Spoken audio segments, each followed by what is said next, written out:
Welcome to today's episode of the Declutter Hub podcast, your channel for super easy, no-nonsense advice on how to declutter and organise your home. Please welcome your hosts, professional organisers Ingrid Jansen and Leslie Spellman. Hello and welcome listeners to episode 43 of the Declutter Hub podcast. I'm Ingrid. And I'm Leslie. If you have clutter and want to sort it out, this is the show for you. In today's episode, Leslie and I are talking about warranties and instruction manuals. Now, warranties and instruction manuals seem to stick around for years and years in our cupboards and our drawers, and they seem to breed. As a society has become more online, we don't need to keep many paper-based copies as before. Now, Leslie, have you got instruction manuals and warranties? I do. I'm not going to lie. Instruction manuals and warranties are not the most exciting things on the planet, are they? To declutter? There are many more satisfying things to declutter than instruction manuals. But nevertheless, we do have to do that. Do I have instruction manuals and warranties? Yes, I do. And I'll talk a little bit about how I store those later. But yeah, I have them. But as you rightly say, that times have changed, haven't they? We don't need to keep as many as we used to keep. We don't need to keep the paper-based copies. We can find things online and things like that. So it's important to work through and not to neglect them because they do have a habit of breeding. Yeah. I have them too, but within reason. I think we're going to talk about some decluttering and organizing tips for our listeners. And we've got some really good hints and tips as well at the end of our podcast. But there's definitely still there's a drawer with them in my house. So yeah, they do exist in my house. Yeah, so you've not been brave enough to get rid of them all, is what you're saying? No, I'm with you as well. I mean, I know that you can find them online. I think it's very dependent on space, isn't it? I think space is going to play a part in this and how much space you've got for your paperwork storage. Because you can, in principle, find every instruction manual online. And even if you can't find the instruction manual online, if you're trying to fix some kind of kitchen equipment or something like that, there are so many people out there making YouTube videos and things like that on how to fix things. And I think that has a bearing as well, doesn't it? So you can find, even though you might not find the instruction manual, you might find in a different way how to fix the item. Yeah. So I think that does really make a difference. But I've not been brave enough to get rid of all of my instruction manuals yet. So can I just ask you a question? Can you explain to me what the difference is between a warranty and an instruction manual? Yeah, so the instruction manual is the thing that tells you how to use an item, I guess, and how to fix an item and troubleshooting and things like that. And then the warranty is the sort of bump that normally comes with the instruction manual that's going to give you a kind of guarantee to replace or repair something for a specific amount of time from the manufacturer. So sometimes you might get a 1-year warranty, some things you might get a 10-year warranty. But the most important thing with those warranties is that they have to be registered straight away as soon as you've bought the item. And you probably only get 30 days, 45 days, something like that to register your warranty. So we see so many items around, don't we, with instruction manuals, warranties that have not been filled in. And those are the first things that can go, because if you didn't fill it in within the specified period, whatever that may be, then it's not worth the paper that it's printed on. And so that's one of the things that can get decluttered straight away. Yeah.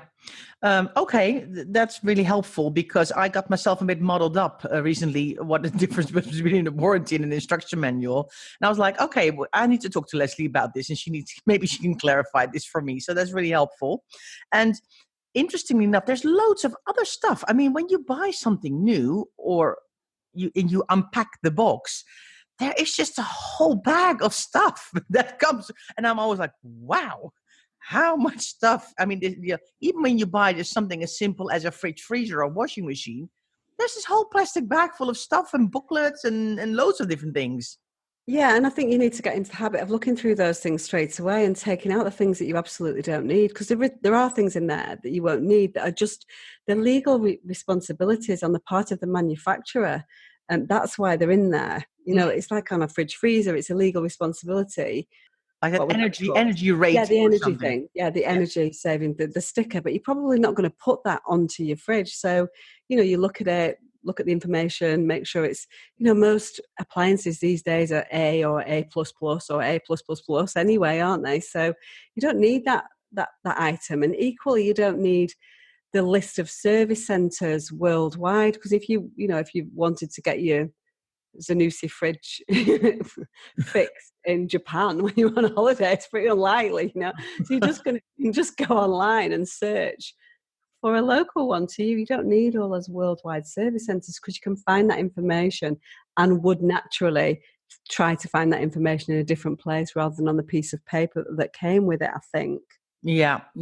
I think the same goes for like installation instructions. I mean, a lot of times somebody who knows how this equipment works installs it and puts it in.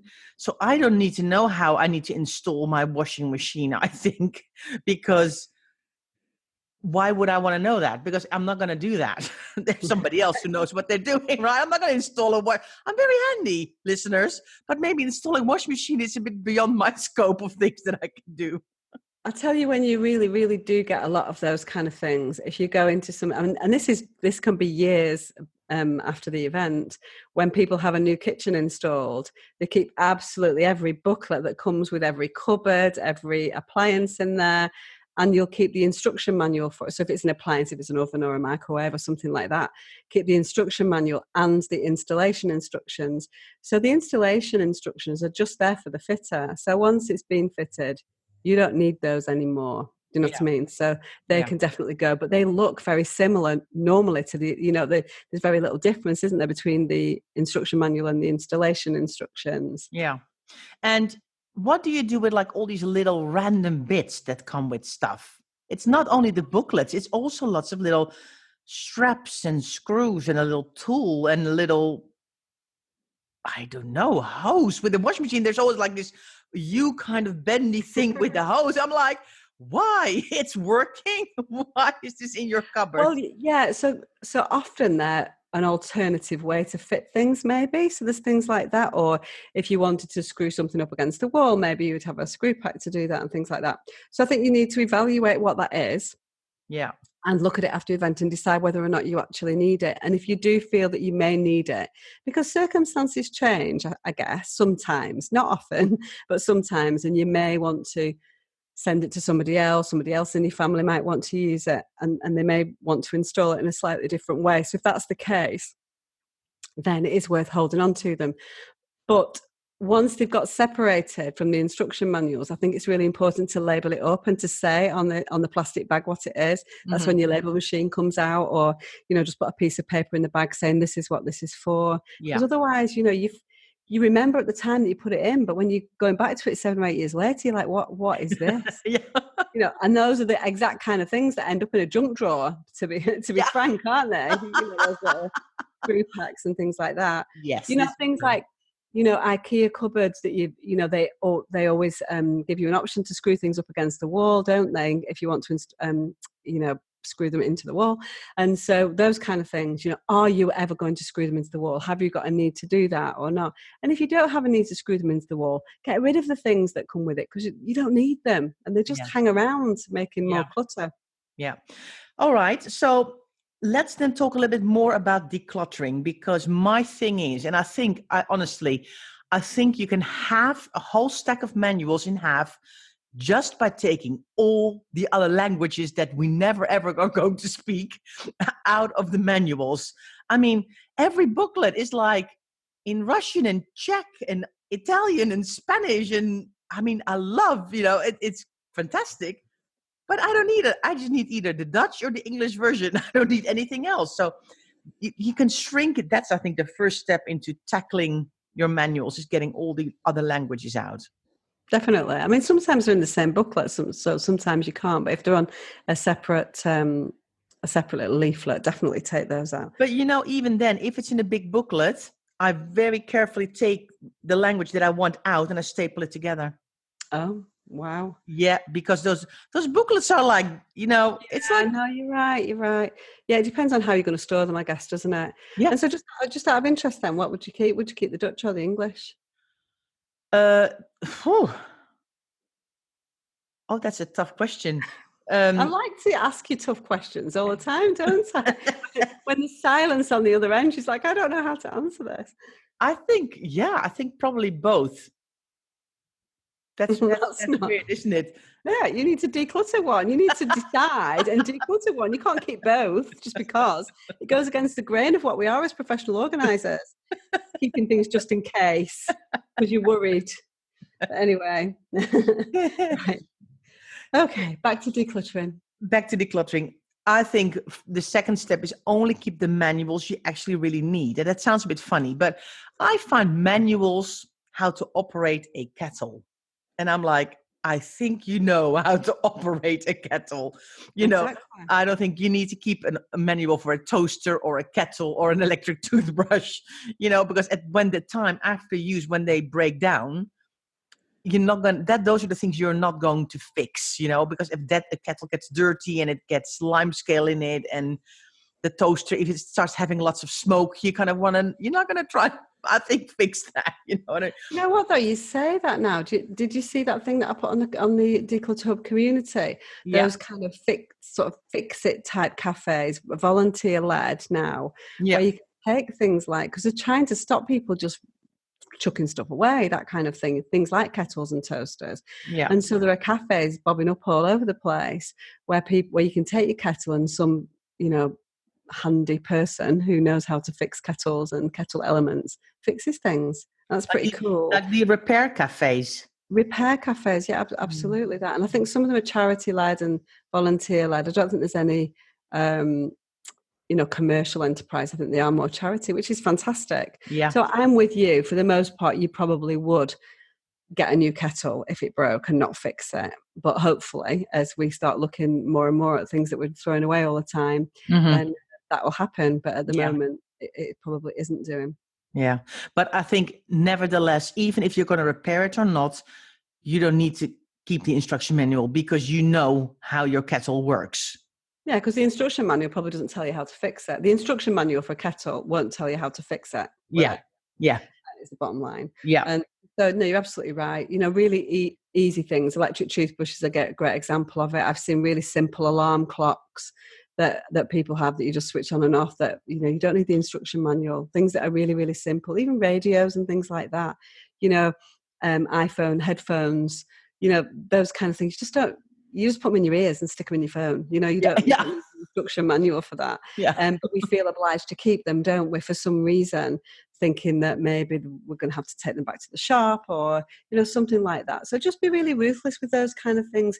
You're always going to be able to find that information these days online. Yeah, exactly. And I think that really suits really well into the next point. You already mentioned it before. Everything is online. The instruction manuals themselves. You can find lots of YouTube videos on how to fix stuff, repair stuff, maintain stuff. So if you're feeling really brave and you're really, really limited on space, maybe this is the time to, or actually if you find something really hard, have a Google and see if you can actually find it. And that's really maybe helpful as well. Yeah, definitely. Definitely. So if something breaks down in your house, do you then immediately think to get rid of the manual as well? You mean if I get rid of the appliance, do I get rid of the manual at that time? No, I wouldn't do that. I just don't think that's part that.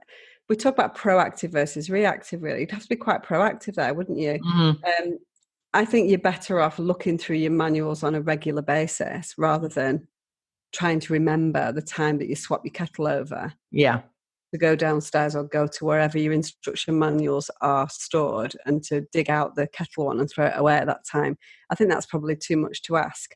But I do think we need to go through our instruction manuals on a regular basis. Yeah. Maybe once a year, I guess. Yeah. I mean, I think listeners, if you buy a new electronic equipment and you know that you've got the old manual and you're going to put the new manual in, you can see if you can dig out the old one and replace it. I mean, that would be fantastic, of course. But I think if not, don't worry about it. Just add the current manual. And like Leslie said, once a year, have a look through all your manuals. You're going to go, oh, have I still got this or not? But what you don't want is wait with decluttering years and years, have absolutely box files full of them. And then you're completely and utterly confused. Is it the current iron, or the one before, or the one before, or maybe even the one before that one. That's the thing, isn't it? We just read that when I say that they breathe, they just stay there for years and years and years because we just add it to the top of the box or wherever they're stored and don't ever take out the ones underneath. Yeah. So let's talk about organizing then. So where do you have you got your manuals? Where do they live and how does it work? Yeah, well, I've just got mine in a box. I've just got mine in a plastic box, and I just put them all in, and I would just sort of rifle through them when I wanted to find something. So I don't have them stored in a really meticulous way because that would be a system that would be quite hard to set up and also potentially quite difficult to maintain as things swap over all the time. And imagine setting up a really great filing system for your manuals, maybe in a lever arch file, or box files are also really good actually for manuals, aren't they? Because they keep them, because manuals come in all different shapes and sizes, really, don't they? So it's hard to put them I think it's difficult to put them into a lever arch system. But I know you're probably going to tell me that you love a lever arch system for your instruction manuals, aren't you? Because you love them and I hate them. Well, I think I agree with you. I think the first step when you start to organize your manuals, once you've decided, okay, these are the manuals of stuff that I actually have and I want to keep them, I would first say, try and zone them a little bit. Maybe you can put all the stuff that's in your kitchen together, all the stuff that's electronical, you can maybe put it together. Maybe you can put together toy instruction manuals. I know there's a lot of toys that have instruction manuals these days, so maybe you want to keep them separate, and maybe then an other box. So I think zone them into the different categories, and I think then you need to decide, okay, what is the best place? So I've got a lot of my manuals in a drawer in the kitchen because and on the top is my washing machine manual, because if there's one manual I regularly check in, it's my washing machine manual, because I want to check something about the settings I can use, or if I've got a specialty item, if I want to put my trainers in the washing machine, I'm thinking, oh gosh, what was the setting for that? So that's the one that's probably... I mean, there's a setting to put trainers in a washing machine? Yeah. No way. Yeah, like sports equipment. Really? Yeah. I did not know that. I like this. I literally put my washing machine on either 40 or 60 if it's white, and that's it, and nothing else. Same every single time. Never choose anything fancy. Same with the dryer. Never change it. You have sort of 27 settings, don't you? Fancy things, but never use them. And so now I found out that there's a trainer washing setting. Yeah, or like sports equipment. That's revolutionary. Yeah. And they, of course, there's one for wool and one for delicates and one for... Yeah, that's fine. But wools and delicates is a different thing, but trainers, I mean, that's something that's really useful because I do that all the time. Yeah. Right. Well, I'm going to go and investigate my washing machine after this podcast. Yes. So I'm glad I've given you a little job to do, Leslie. So there you go, listeners. But yeah, I think so. A drawer in the kitchen, a box file could be, plastic box, like what you said. If you do like a lever arch file, like I do, Polly Pockets. I know Leslie hates them, but I think a Polly Pocket can work really, really well if you want to put your stuff in a lever arch file, because a lot of the booklets are too thick to hole punch. Maybe then you can use a little Polly Pocket, put the manuals, and maybe then put a little sticker on them or put a label on them. What is this? And then it's also much easier to do your decluttering later when you have to look at it again and find it instead of rummaging through a box. But it depends. It's exactly what you say, Leslie. How meticulous are you? How often do you actually use it? Does it warrant a whole system, or is it just easier to just all chuck it in a box together? Exactly. I mean, I will concede, just jumping back to what you said, that actually in this situation, a Polly Pocket is a useful item to have. So, that makes me happy. Okay. But yeah, I think it is. All these systems are all about looking at the system that you're creating and making sure that it fits into your current lifestyle. So for me, I mean, because I've spoken about this on the podcast, Ingrid's much more meticulous than I am. For me, it's about finding things and putting my finger on things when I want to find them. It's not about some kind of crazily organized system, because I know that I'm not going to maintain that. Mm-hmm. By a lot of people's standards, I probably am quite meticulous. But in the professional organizer world, I definitely am not. And so I do just put them in a box, and my Tupperware, my water bottles, I'm happy to just put those into a box and rummage around rather than meticulously stack them all. It's the same kind of idea, isn't it? And so, but it's important for me. But the one thing that I do know is I know where every instruction manual in my house is, and it's in the same box in the basement, and as soon as a new one comes in, it will go in there. So, they're putting away a place for everything in its place. That's kind of my organizing mantra. It's the same with instruction manuals, really. Yeah. Point well made. So how about then toy manuals, Leslie, and especially Lego instructions?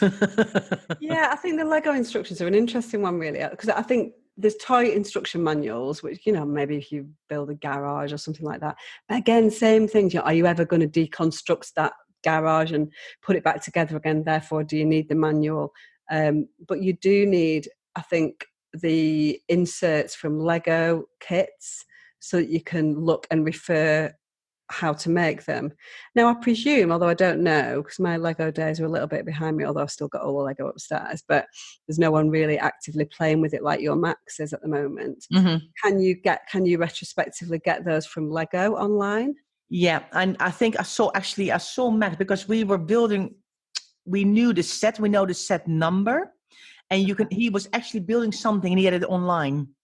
But I think looking at a computer and then trying to build is more difficult. So that's why I know maybe I'm going to shock a few of our listeners, but all my Lego boxes are gone, but I've meticulously kept my Lego instructions, and sets have been built and rebuilt over the years, and we're still finding booklets of sets that we have that we think, okay, on one day we're going to put that back together.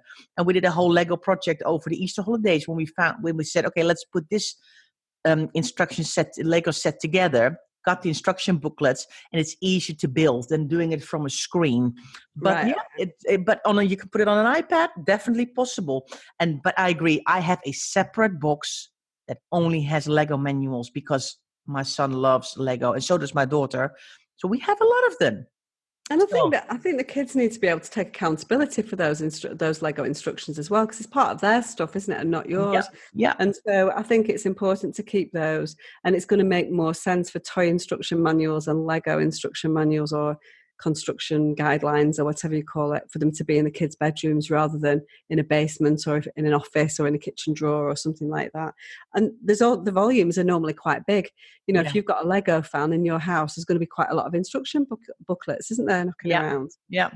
I think also one note that I want to make, I was just thinking about sports equipment, and I'm also thinking, you maybe want to put that into a separate category, but if you've got an instruction manual on a helmet, you probably know how to wear a helmet, right? Yeah. So look at it one time properly. How does it need to fit? How do the straps need to fit? Where does the thing go under my chin? And once you know that, you can declutter the booklet. So it depends on your own life, what kind of categories you have. Maybe you have no Lego instructions at all, but maybe you've got a lot of other stuff in your house. So create a category around that. So any other hints and tips you want to give to our listeners, Leslie? I don't think that I do. Do you know what? I think instruction manuals actually are something that is really, really straightforward, because you can evaluate whether or not you need it. Do I need to know, the key questions then?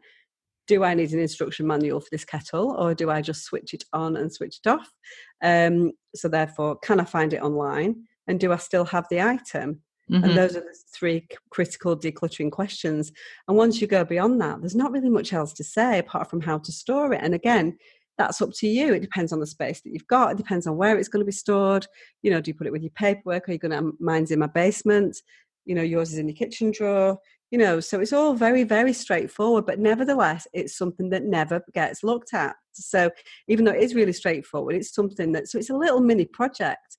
How long do you reckon it would take? 45 minutes? Really depends on the volume. If it hasn't been touched in years, it can be a bit longer project than you think. If you've only got a small flat with a couple of appliances and a couple of little bits and bobs, it might be only a half an hour job. But if you've got a house with lots of electronic equipment, lots of iPads and TVs and tuner systems and Alexas and lots and lots of kids' toys. I think it really depends on how many manuals. I've got a couple of hints and tips for the listeners, Leslie. What I do, if I buy, for example, a new fridge, freezer, or a new washing machine, and I can tell you I know everything about washing machines because I'm on my 5th washing machine in 10 years' time. Don't even get me started about my washing machine tragedy. But this one is finally doing really well, the one that I have now. Yay! What I do is if I buy an expensive piece of equipment, I actually staple the receipt onto the manual. And you can even highlight the price and the date you bought it. And so I keep it together. So I don't have my receipts with expensive items in a separate receipts box, but I actually staple them to the manual. And I think for me, that works really, really well. What I also do is I write the serial number on the manual, especially with things like washing machines. I have learned my lessons with washing machines and fridge freezers and fridges. They're a bit tricky to find sometimes. So I'm thinking before the equipment goes in, I was trying to locate the serial number and I write that down on the manual itself. So I know what the serial number is or the issue number or whatever they call it. So I find that really helpful. And like you said before, really don't forget to fill in your registration card for your warranty. So we found lots of them completely complete and they've never been filled in. And then it's difficult to sort out your warranty later, obviously. Yeah, definitely. I mean, the other thing, talking about things on washing machines and dryers and things like that, is quite often there's a sticker that will come with it with the telephone number of the service centre, which is always quite useful. Or quite often people who fix washing machines and appliance fixing people will give you, I'm sure, appliance repair people, they also often leave stickers, and I do put those on my washing machine just as a reminder of the last person that fixed something for me, because time sort of ticks on, doesn't it? And you might put it in your phone and say, right, oh, this is the appliance repair person, and you're like, oh, is that the one that I use for that? So it's always useful to put some notes into your phone as well. If you use a tradesperson for something, what did you use them for? Were they good? Was it a decent price? So I always put notes in my phone as well. So, but I do put a sticker on my washing machine. But I've got a separate laundry room, so I can do that, whereas I wouldn't necessarily do that if my washing machine was on display in my kitchen. Yeah, true. All right. So, but in the end, look at yourself and be honest. Would I actually repair something? Do I need this? Am I going to repair it? Am I going to troubleshoot? Or if something breaks down, am I just going to call the repair people? And maybe you don't need to keep any manuals at all and just need the number of the repair person, and you can just declutter the rest. So, yeah, I think that's it for me, Leslie. Have you got anything else to add, or have we kind of covered all our bases here? No, I think we definitely have. I mean, the final thing really is, if you're somebody that struggles with the decluttering process and the emotional attachment to things, it's a really good project to start with because it's so simple. Yeah. So, even if you're about to embark on paperwork declutter, for example, which is difficult to work out how long you need to keep things for and things like that, start off with your instruction manuals, because it can be quite satisfying because you can get rid of a lot, free up a lot of space, but it's simple. There's not much emotion attached with an instruction manual. Yeah. Wonderful. Excellent point. So listeners, are you going to declutter your manuals and zone them and organize them and use all our hints and tips? Is this the next project on your list of things to do? Because like Leslie said, it's actually quite a nice project. It's not too tricky. It actually really makes you really free up space. So maybe that's the next thing on your list. So we really hope you're going to take our tips and advice on board. And thank you so much for listening today. If you'd like to get more tips and advice, please follow us on social media.